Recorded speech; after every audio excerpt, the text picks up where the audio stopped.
કૃષ્ણ જેટલી સહજતાથી માખણ ચોરતા એટલી જ સહજતાથી હૈયું પણ ચોરી શકતા.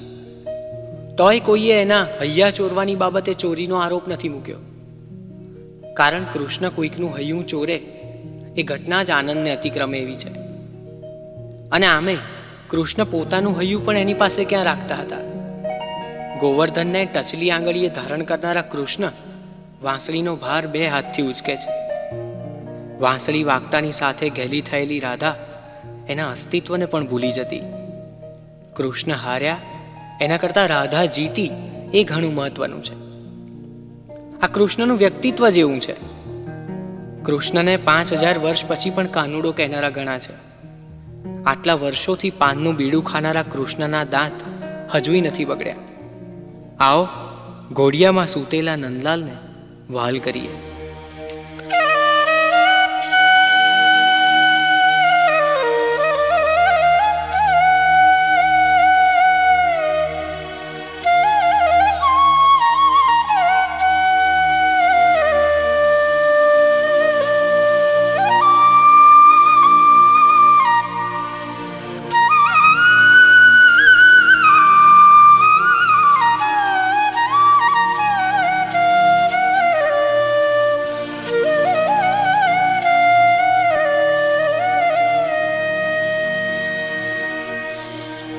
झूले झूले छे नंदलाल रे सोनाना पारणी. झूले झूले छे नंदलाल रे सोनाना पारणी. झूले झूले छे नंदलाल रे सोनाना पारणी.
चोर रे